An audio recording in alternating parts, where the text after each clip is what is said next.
8. Who eats sugar and how much? People look at me quite incredulously when I tell them that there are now many parts of the world where the average person, man, woman, and child, is eating more than 100 pounds of sugar a year, 2 pounds or more a week. But though this is true today, it has only rather recently become so, and it still isn't true for all countries. In this chapter, I want to tell you how sugar consumption has been changing, how much is being eaten in different countries and by people of different ages, and how much of Western man's consumption is ingested by way of different sorts of manufactured foods and drinks, along with the sugar to which people help themselves from the bowl at the table. Before going any further, I should emphasize that in this book I am talking about the sugar, sucrose, produced from the cane and beet. This is technically called centrifugal sugar. I am excluding sucrose produced from other sources such as the maple and the palm. The amounts are negligible and come to only 1% or so of the total. I am also excluding milk sugar, lactose, as well as the sucrose and other sugars one consumes in fruit and vegetables. The reason here is also chiefly quantitative. The amounts of centrifugal sugar are much greater than those of the sucrose from other sources. In one of our studies, we found that adults ate about half their total carbohydrate as starch, 35% as centrifugal sucrose, 7% as lactose, and the remaining 8% or so as the mixed sugars in fruit and vegetables, mostly glucose, fructose, and sucrose. In the year 1850, world production of sugar was about 1.5 million tons. 40 years later, it was more than 5 million tons, and by the turn of the century, it was more than 11 million tons. Except for a setback during each of the two world wars, production has continued to rise rapidly, so that it reached 35 million tons by 1950 and is now more than 100 million tons. Over the past 100 years, there has been a 25-fold increase in world sugar production. Allowing for the increase in world population, this represents an increase in average consumption from 7 pounds a year to 45 pounds. The most extensive statistics of sugar production and consumption were collected 25 years ago in a report produced for the Food and Agriculture Organization of the United Nations. Although this is now a little out of date, I shall quote some of its findings because they still demonstrate many interesting features that are not easy to discover from more recent statistics. See the chart World Sugar Production. During the 20 years from 1938 to 1958, there was an increase in world production of many commodities. Among food items, cocoa increased by 20%, milk by about 30%, meat and food grains up to 50%, but sugar production outstripped all of these with its enormous increase, 100% over the 20 years. Between 1900 and 1957, consumption of sugar increased from an average of 11 pounds a year to 34 pounds. By now, as I said, it is about 45 pounds. But the increase has differed in different countries. It has been most rapid in the countries that until recently had a low consumption. Before the last war, Italy's yearly average was less than 20 pounds. By 1970, it was more than 60 pounds. Those countries that already had a high consumption have had a smaller increase or none at all. In the United Kingdom, there was an increase from about 100 pounds to 120 pounds, while in the United States there has been no change from the previous 102 pounds or so. It looks as if there is a limit of somewhat over 100 pounds a head a year, at which all countries stop increasing their intake. The wealthier countries gradually achieved this high level by a slow and fairly steady increase over perhaps 200 years. Some of the poorer countries, are now achieving it very much more rapidly. The best statistics for any one country over a long period are those for the UK. Just over 200 years ago, we used to take 4 or 5 pounds of sugar, about 2 kilograms, a year. By the middle of the 19th century, this had increased fivefold to about 25 pounds a year. We now take about 100 pounds a year. Over the whole 200 years, we have increased our consumption 25-fold. To put this another way, 200 years or so ago, we used to spend a whole year getting through the amount of sugar we now get through in 2 weeks. The apparent fall in the consumption of centrifugal sugar in the UK after about 1970 is almost exactly equalled by an increased consumption, largely in manufactured foods, of glucose, and of small quantities of the recently introduced high-fructose syrup. Total consumption of all 3 forms of sugar has hardly changed in the past 20 years or more. There are also some figures for other countries or populations. In Switzerland, average intake has increased tenfold in the last 100 years. Consumption among Canadian Eskimos increased much more rapidly. In one area, it rose from 26 pounds to 104 pounds a year between 1959 and 1967. The consumption among the rural Zulu population in South Africa increased tenfold in 11 years, from 6 pounds a year to 60 pounds a year between 1953 and 1964. We have been looking at the way sugar consumption has been going up, especially during the last 200 years or so, and also at the way sugar consumption differs in different countries, generally high in wealthy countries and low in poor countries.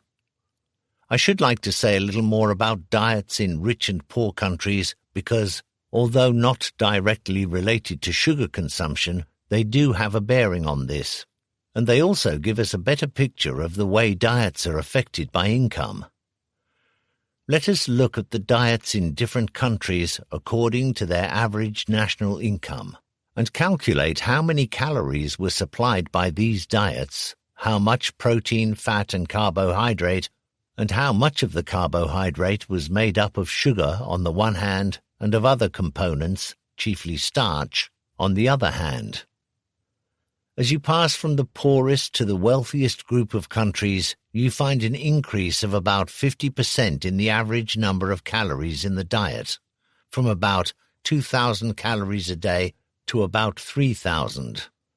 Protein increases by about 80%, from 50 grams to 90 grams a day, and fat increases about fourfold, from 35 grams to 140 grams. The total amount of carbohydrate is much the same irrespective of wealth, except that it is somewhat lower in both the very poorest and very wealthiest countries. In the very poorest, people just have too little of everything. In the very wealthiest countries, consumption of foods rich in protein and fat is high enough to cause a small reduction of foods rich in carbohydrate. But more interesting than the general similarity in total carbohydrate is the very considerable change in the sorts of carbohydrate as you pass from poor to rich countries. There is a great increase in the amount of sugar and a corresponding fall in the remaining carbohydrate, mostly starch. This is similar to the situation where a particular country becomes increasingly wealthy. More sugar is eaten, and less bread, rice, corn, potatoes, or other starchy food. The figures I have given so far are averages for whole populations. When I tell an audience in London that they eat 5 ounces of sugar a day, they profess astonished disbelief. Everyone insists that they eat much less than this, so I usually say that since 5 ounces is the daily average, there must be other people who are eating more. A frequent criticism of the experiments, to be described later, carried out in Queen Elizabeth College Nutrition Department is that we use excessively large amounts of sugar. The apparent ill effects produced would not, it is said, be caused by the amounts that ordinary people consume. After all, it is argued, immoderate quantities of any food might be harmful.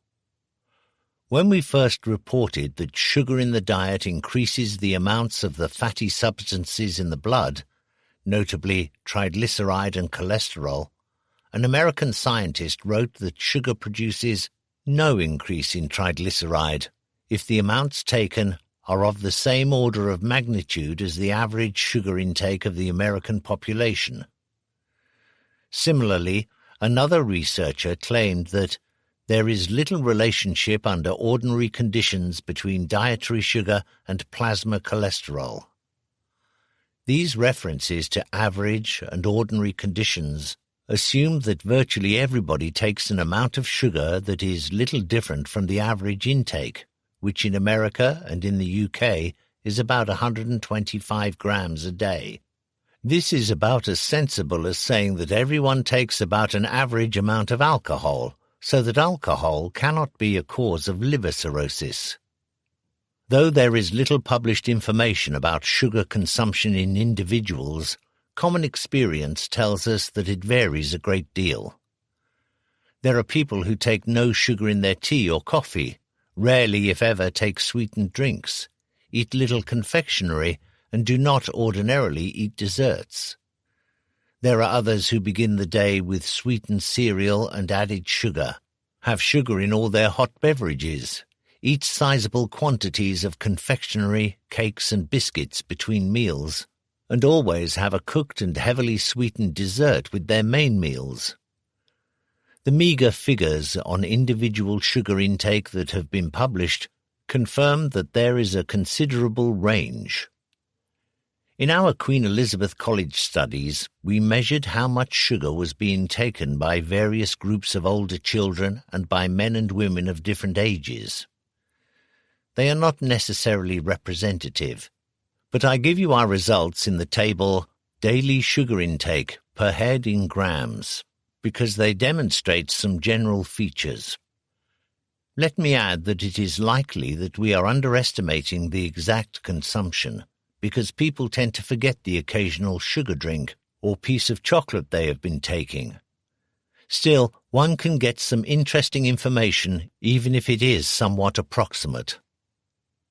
The most striking feature is the very high consumption by teenage boys, more than 50% above that by teenage girls.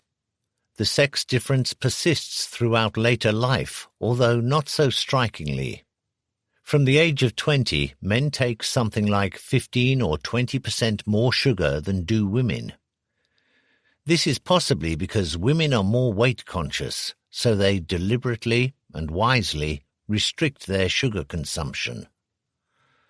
A decline of sugar intake sets in with increasing age, so that people in their 60s take about 1/3 less sugar than do people in their 20s. These figures come from our own studies in London, but I have also tried to find statistics reported by others. Mostly, however, these cover only some sugar items. A study of over 1,000 American boys and girls aged between 14 and 18 in the state of Iowa showed an average sugar consumption by the boys of 389 grams a day, and by the girls of 276 grams. This amounts to an average of more than 40% of their total calories as sugar. The average of the whole population in the USA was something like 18%. In a study of 17-year-old white children in South Africa, sugar consumption was not as high, yet 1/3 of the boys took an average of 241 grams and 1/3 of the girls an average of 171 grams. In Scotland, dentists examined 13-year-old boys and girls, a younger age group than we have studied. They estimated only the amount of confectionery the children ate, and they added that they were sure that their figures were in fact underestimates. The average weekly intake was 17.5 ounces, boys eating slightly more than girls. 8% of the children, however, took more than 32 ounces a week. These figures are equivalent to a daily intake of about 2 ounces, 55 grams a day of sugar from confectionery for all the children, and nearly 4 ounces, 105 grams, for 8% of the children. The average intake of confectionery for the whole British population is 8 ounces a week, which is matched only by Switzerland. According to figures published by the British confectionery industry, consumption in children under 16 is about 17 ounces a week, roughly the same as that reported by the Scottish dentists. As well as confectionery, of course, teenagers undoubtedly eat more than adults do of such items as cakes, biscuits, ice cream, and desserts.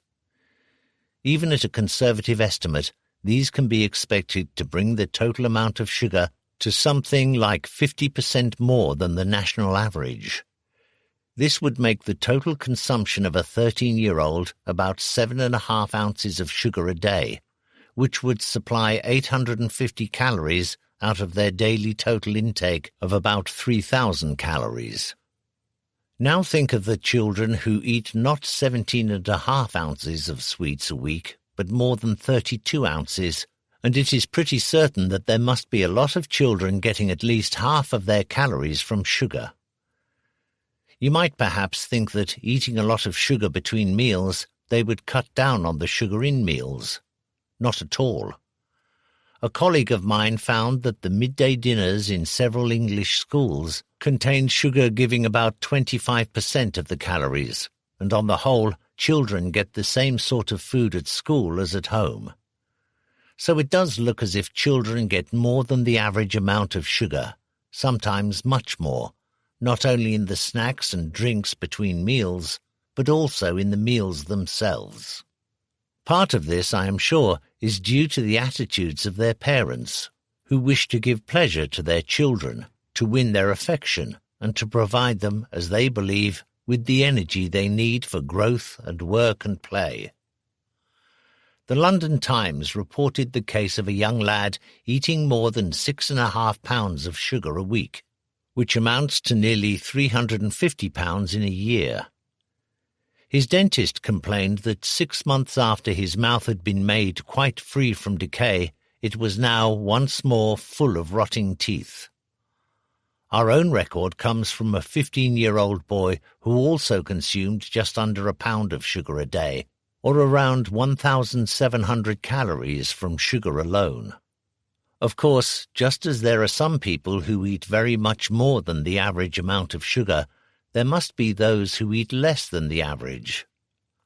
Our own figures suggest that the range of variation of sugar intake is far greater than the range for most other foods. We have found people taking as little as half an ounce a day, 15 grams, as well as those taking as much as 14 ounces a day, 400 grams. The latter are eating in one day what the former eat in a month. Altogether, I find it difficult to resist the conclusion that, whereas the national average consumption of sugar in the US and the UK represents something like 17% or 18% of the average calorie intake, the average for children would work out at around 25% of the calories or even a little more. And again, let me say that there must be some who are getting 50% of their calories from sugar. In absolute terms, sugar consumption for many children must amount to nearer 10 ounces a day than the 5-ounce national average. In case you think that I am exaggerating the amount of sugar taken by children, let me quote from an advertisement by Sugar Information, the public relations organization for the American sugar industry. Forget for now the reference to obesity. I shall be saying something more about this aspect of sugar later. Here is part of the advertisement. You've probably had people tell you they're avoiding this or that because it has sugar in it. If you want to see how much sense there is to that idea, next time you pass a bunch of kids, take a look. Kids eat and drink more things made with sugar than anybody. But how many fat ones do you see? Good nutrition comes from a balanced diet, one that provides the right amounts and right kinds of proteins, vitamins, minerals, fats, and carbohydrates. Sugar is an important carbohydrate. In moderation, sugar has a place in a balanced diet. The word I like best in this advertisement is moderation. But would you really accept as moderate the current average consumption of sugar by kids, probably amounting to 25% or more of their calories and adding up to 7 ounces or so a day? Let me pursue this concept of moderation, about which we hear so often. Supposing we were living a couple of 100 years ago. People in America and Britain were then eating on average a couple of ounces of sugar a week. If someone were then to have said that you should eat sugar in moderation, you would have thought in terms of perhaps no more than 3 ounces a week. You would certainly have protested that 7 ounces a week, an ounce a day, was a quite excessive amount. But people today accept 5 ounces a day as moderate. Only when someone eats much more than this does it become generally accepted that they are eating immoderately. Now look at babies, who are bottle-fed more and more, even though there is a slight drift back to breastfeeding in some middle-class homes. A common feeding formula consists of dried cow's milk, perhaps modified in some way, with added sugar. Except in some sensible preparations, the sugar that is added is sucrose, not lactose, milk sugar. And I shall show later that this is not at all the same in its effect on the baby. Here I refer only to the disadvantage of sugar having a much sweeter taste than lactose, so that a baby is inducted into his later sugar-rich life by being encouraged to develop a taste for maximum sweetness. As soon as a baby begins to receive mixed feeding, and this is often at 2 or 3 months, or even earlier, cereal will be added to the diet, and then foods like egg yolk and minced meat and sieved vegetables and fruit. Many mothers will add sugar to the cereal and to the fruit, although it is by no means uncommon to add it also to egg and meat and fish. I have not mentioned the pernicious habit of giving babies dummies that have a reservoir for syrup, or which from time to time are dipped into the sugar bowl. I knew of a family of 4 people, father, mother, a girl of 4, and a baby of 6 months. They buy and use 11 pounds of sugar a week, and this does not prevent them from also buying the usual assortment of biscuits and ice creams, and other manufactured foods and drinks with sugar. The baby certainly gets less than a quarter of all this, but it is hardly deprived, since its dummy is dipped into the family sugar bowl. One of the reasons why some people find it difficult to accept that on average Americans and Britons eat about 2 pounds of sugar a week is because they think only of the sugar that is brought into the home as visible sugar, but an increasing proportion of sugar is now bought already made up into foods. If you look at your own sugar consumption, the chances are that over the years a smaller and smaller fraction will be household sugar and a greater and greater fraction industrial sugar.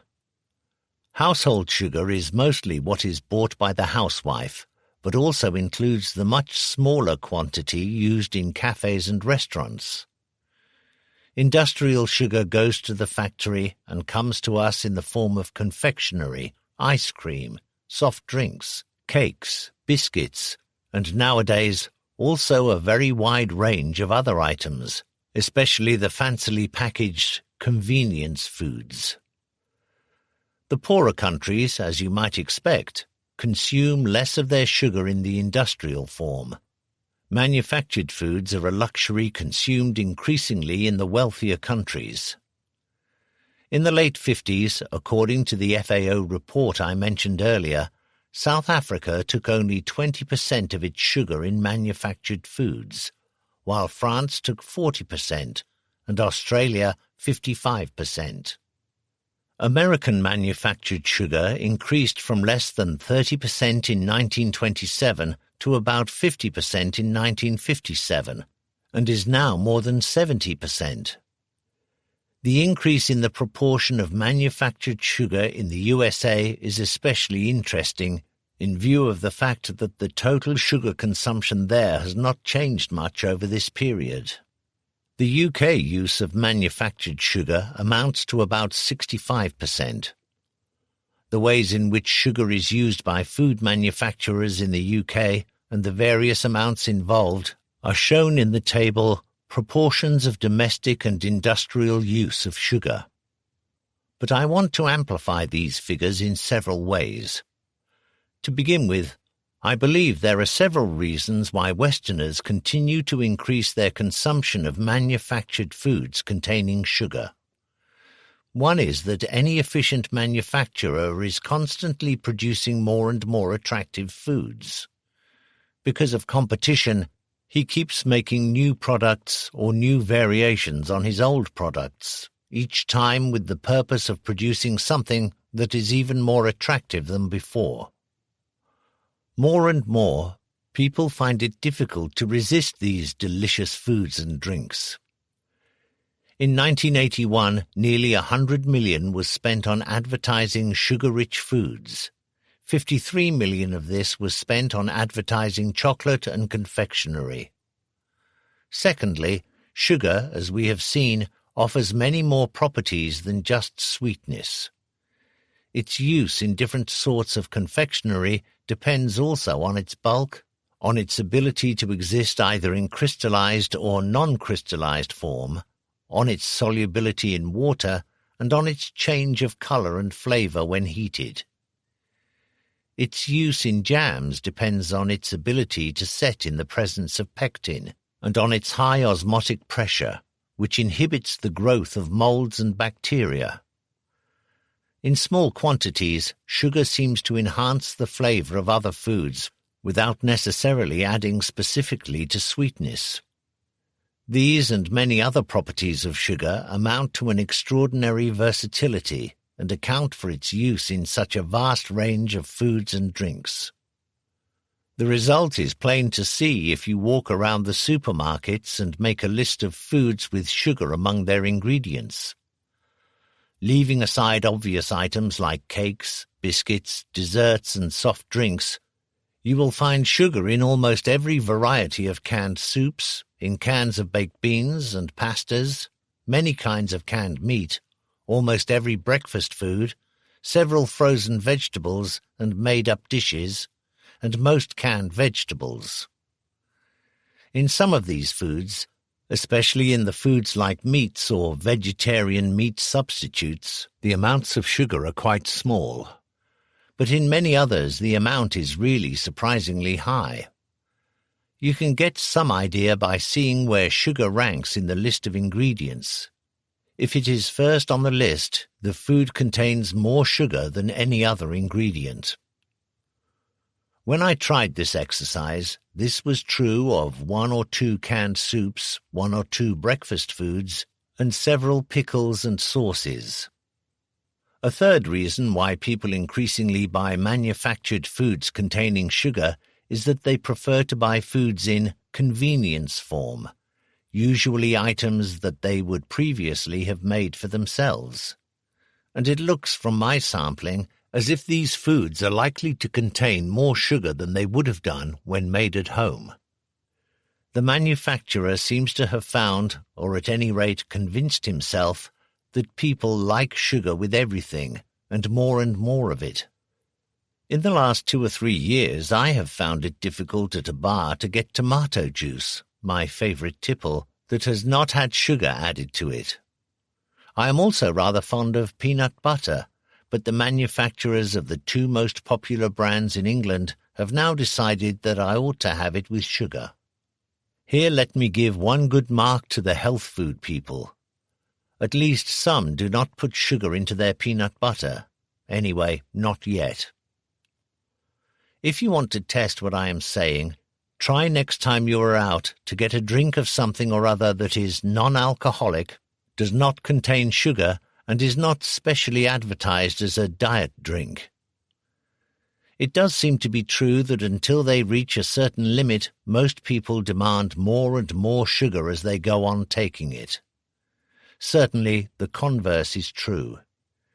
Many people have been restricting sugar for some time, either because they are concerned about their weight or for even more serious reasons. Now, when for social reasons they do have to take sugary foods and drinks, they often find them intolerably sweet. On his 3rd birthday, my well-brought-up grandson, Benjamin, took one bite of his iced birthday cake and ate no more because he said, "It's too sweet." What is surprising to me is the high proportion of sugar in many so-called health foods, besides the peanut butter I have mentioned. Sugar appears to figure prominently in foods that are supposed to be good for you. Eggs and bacon, or the old British favourite kipper, would be much better for you than several of the special breakfast health foods, such as many brands of muesli. One more reason why Westerners eat so much sugar is that increasing affluence gives people more leisure, creating the kind of situation, sitting in front of the television, making a trip in the car, that is conducive to the consumption of snacks and soft drinks, so easily available nowadays and considered to be inexpensive.